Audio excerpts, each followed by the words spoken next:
Yeah, I'll react to that, sure. Let's go. 6 reasons American English actually makes sense. Yeah, exactly. Wait, what?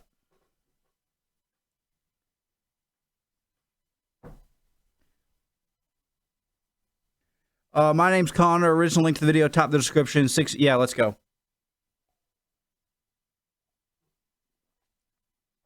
Merry Christmas, guys. Happy December. Hit the subscribe button. That'd be your greatest present to me. Or just whatever. Hit all the buttons. Let's go. 6 reasons American English actually makes sense. Let's hear it.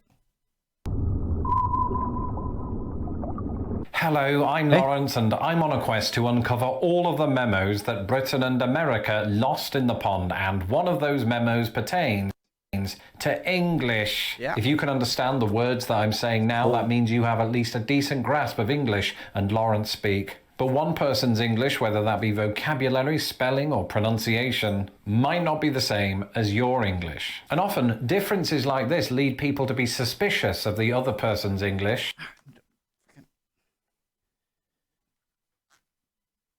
Okay, go. To somehow think, if only in a jovial manner, that their brand of English is inferior to mine. A common example of this, I have to concede, is when some of my fellow Brits like to criticise or poke fun at American English. And I have to admit, when I was younger, I was one of those Brits. But then I went to university and 2 things happened. 1, I interacted with American students. And 2, I did a useless degree in linguistics and took a module on English varieties. And after that, my mind was opened. American English wasn't wrong, it was fascinating. It's a variety of English whose story has often been lost to time. Because just as there are countless fascinating Hey, let me know if this is wrong. I thought this was interesting. Do you think... And I don't know. I'm just bringing up this point. I really don't know. Let me know. Do you think that it is possible that New England English accent is closer to a British accent like 300 years ago than a current British accent is to a British accent 300 years ago? Did that make sense? Because technically, you know how languages change, accents change over time, and I'm not saying that it's just like it's a possibility. You know what I mean? Did that make sense? Because back when America was founded, I'm sure you couldn't really tell the difference very much between an American accent and an English accent, but they changed over time. Anyways. Histories behind the words we use in Britain. The same is also true of the United States. And so without further ado, here are 6 reasons that American English isn't wrong. Let's go, Lawrence. If you aren't ready to learn why American is better than British, let's go. There's the door. Wrong class. I'm obnoxious right now. I'm sorry. Okay, go. Reasons that American English isn't wrong. The longer that I do this channel, the more examples I discover of words or language concepts that we perceive to be American but actually originated in Britain. And on this subject, I've talked extensively about soccer and aluminum, but I think my favourite example is the word herb. To us Brits, hearing Americans drop the H on the word herb can often feel weird. But here's the thing, back in the day, we used to do it. There was a slew of words that entered the English language via Old French that incorporated a silent H. This included honour, hour, hors d'oeuvre, and yes, herb. But Brits just stopped pronouncing it herb in, I want to say, the 19th century, because it was soon considered the way commoners spoke, and the upper classes can't be having that. And so eventually, in Britain... Honestly, this is one of the few examples where I think herb sounds a little less fancy than herb does. Or maybe not. After I just said it, it sounds herb. Herb. Like if you hear someone say like the word white, like white, it's kind of like, huh? Or like wheat.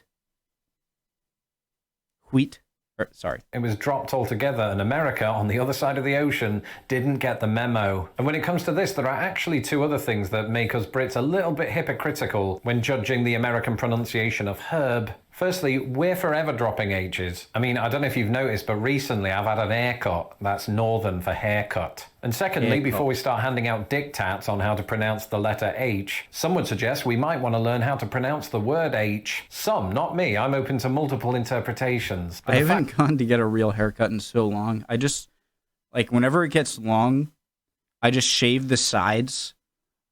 And I keep the top long until the top gets too long. Then I just shave it all. And then I repeat the process. And that's how I've been doing it for the past, like, 2 years. And how to pronounce the word H. Some, not me. I'm open to multiple interpretations. But the fact remains that in a dictionary, the word H ends in an H, but it doesn't start with one. Oh, and while we're on the subject of pronunciation, that brings us on to this. You know, in Britain, we're sometimes very quick to judge the way in which Americans pronounce words, maybe because it's so markedly different from the way we do. But this hasn't always been the case now, has it? Because as many of my subscribers have asked me over the years, Lawrence, is it true that features of American English are similar to the way in which people spoke in England in the 1600s? Thank you very much. And by the way, I'm pretty hyper right now, and so, like, I got my and so I feel like I've been bit annoying, maybe too talkative. To some degree, yes. A good example of this is that back then, most of Britain would have pronounced the R in words like card. That linguistic phenomenon is known as rhoticity and is a large feature, of course, of American English today. In Britain, it still survives in pockets, like in the southwest of England and also Scotland, but it's ceased to be a feature of British English in most other parts. Obviously, one of the big differences between our two forms of English is the way in which we spell words. And maybe because most of American English derive from its British equivalent, we in Britain feel almost duty-bound to voice our disapproval of how Americans spell words. But I feel like we have to be careful about that because there is in fact quite an orderly nature to a lot of American English spelling rules. You know, like an older brother looking at his younger brother's English homework and saying, "You spelt that wrong." And then being like, "No, you spelt it wrong." I used this example the other day. If you're ever confused as to why Americans use the suffix IZE as opposed to ISE, then two things, that's not always the case, because secondly, American English likes to distinguish between words that came from Greek and have the suffix IZE and words that came from Old French that have the suffix ISE. So I'm sorry, I never knew. People were shocked that I'd never heard Z before. I didn't know you guys called Z Z.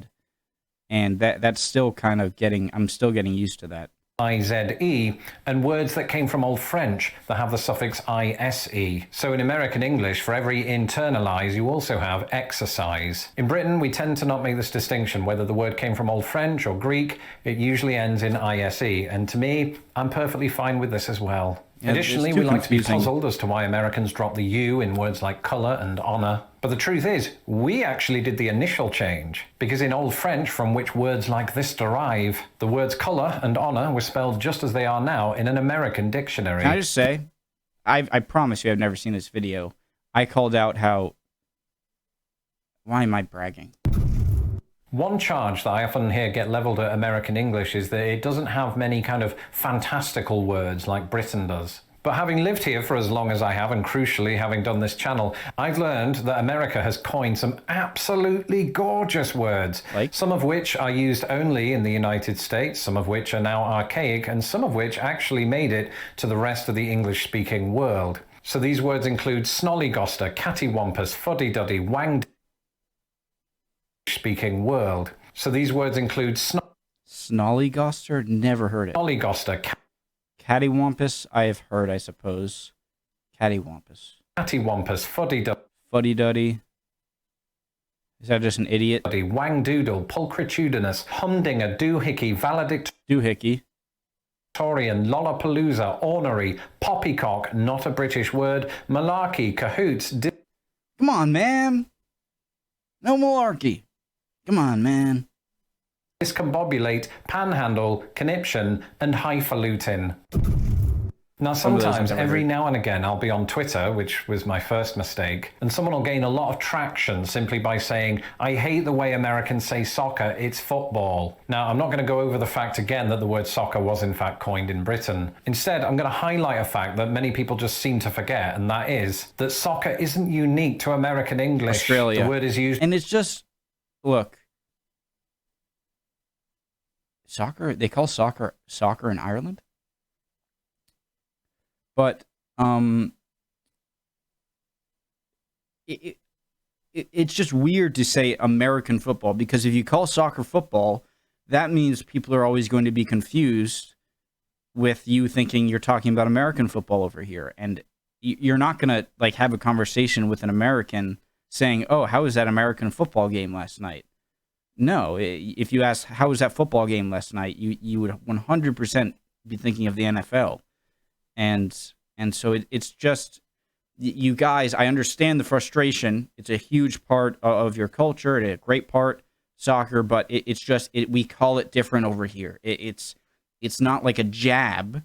It's just how it is. And I guess we can hate each other over that, but it's so confusing. Like, Used in Canada, South Africa, Australia, Ireland, and occasionally England. Between you and me, it's time we stop caring about this, especially since us Brits have been using American English all our lives. ha! You see, the thing is, the English language has a plethora of words that were coined in the United States. Sadly, plethora wasn't one of them. In addition to the hundreds, if not thousands, of technological words that the country has given us, it's also added gimmick, hangover, hassle, fudge, hindsight, lengthy, belittle, okay, and hello, to name a few. Language is ever evolving, and whether we're talking about British, American, Australian, Canadian, or New Zealand English, so long as we understand each other, that's all that matters. Could you understand me throughout that? Yes. Right, well, we'll do some retakes. That's it for this episode. Let me know in the comments below if this video was useful for you. I'm Lawrence Brown. You can follow me on Twitter at LostInThePondUS. And don't forget to subscribe to my channel so that my videos don't get lost in the pond. I've been subscribed for years. I can't believe that 320K. He deserves it so much. Humongous shout out to my patrons who make these videos. Shout out. Awesome video. I love Lawrence videos, Lost in the Pond videos. Awesome. I was pretty good at guessing what some of them would be beforehand too.